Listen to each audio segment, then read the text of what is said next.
आर्थिक आदेश मात्रा निकालने के लिए एक प्रश्न है। जैसे मान लीजिए साल भर में 3 लाख इकाइयाँ उत्पादन के लिए चाहिए। एक इकाई को क्रय करने की लागत 3 रुपये है।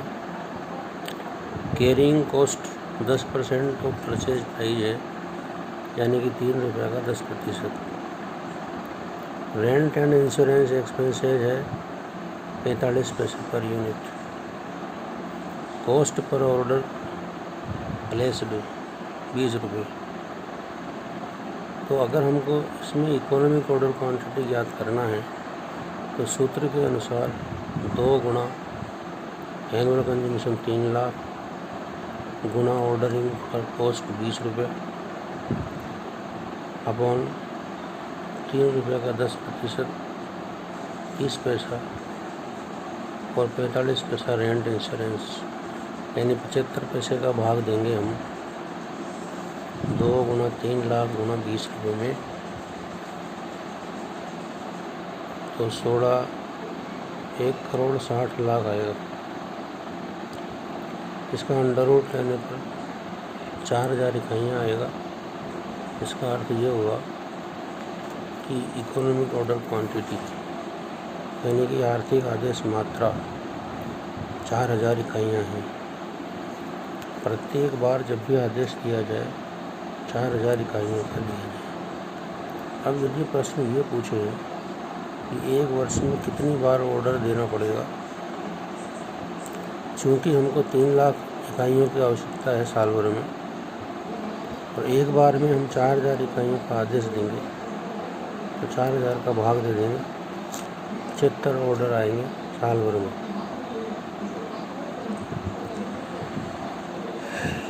इसी प्रकार एक फैक्ट्री में सामग्री की किसी मद की 1500 इकाइयों की प्रति माह की आवश्यकता होती है,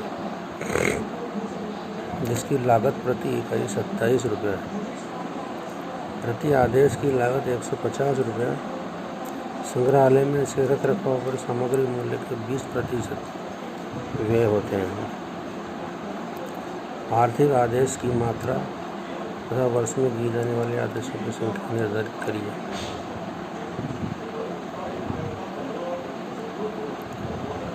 तो इस प्रश्न में एनुअल रिक्वायरमेंट 1500 इकाई प्रति माह है, तो 12 से गुना करके 18,000 इकाइयाँ आएगा।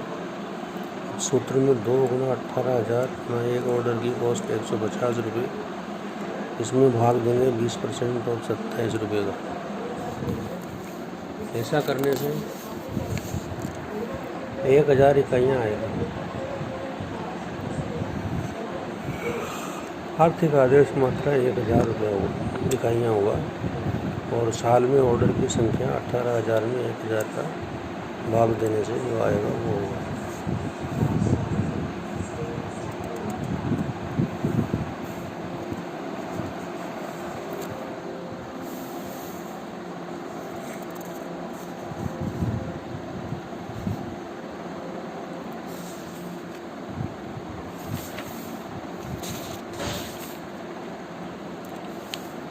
सामग्री का भंडारण करने के बाद आता है सामग्री का क्रय।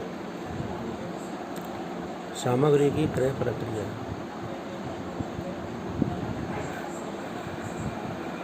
विभिन्न उत्पादन विभागों को समय समय पर जिस प्रकार की सामग्री की आवश्यकता पड़ती है, उसके निर्गमन के लिए भंडार गृह को एक मांग पत्र भेजा जाता है। मांगी गई सामग्री भंडार गृह में न होने पर भंडार गृह के अधिकारी द्वारा क्रय विभाग के अधिकारी को उत्पादन तथा अन्य विभागों द्वारा मांगी गई सामग्री क्रय करने के संबंध में आवश्यक सूचनाएं भेजी जाती हैं। क्रय विभाग द्वारा प्राप्त सूचनाओं को क्रय मांग पत्र कहते हैं। क्रय मांग पत्र प्राप्त हो जाने के पश्चात क्रय विभाग क्रय मांग पत्रों के आधार पर सामग्री क्रय करने हेतु कार्यवाहियाँ करता है, जैसे विक्रेताओं से टेंडर मांगना, क्रय आदेश तैयार करना,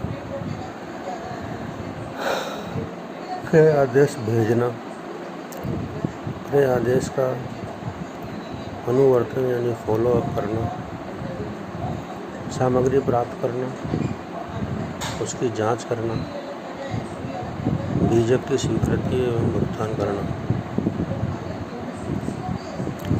सबसे पहले हम देखते हैं क्रय मांग पत्र, परचेज रिक्विजिशन। सामग्री क्रय करने का कार्यक्रम मांग पत्र प्राप्त होने पर प्रारंभ होता है। क्रय मांग पत्र क्रय विभाग को भेजा गया ऐसा आदेश है जिसमें क्रय की जाने वाली सामग्री की किस्म और मात्रा संबंधी सूचनाएं दी हुई रहती हैं। क्रय विभाग को इस प्रकार का मांग पत्र योजना विभाग, उत्पादन विभाग एवं स्टोर विभाग से प्राप्त हो सकता है। स्टोर विभाग द्वारा इसकी 3 प्रतियां तैयार की जाती हैं। मूल प्रति क्रय विभाग को तथा दूसरी प्रति सामग्री की मांग करने वाले विभाग को भेज दी जाती है।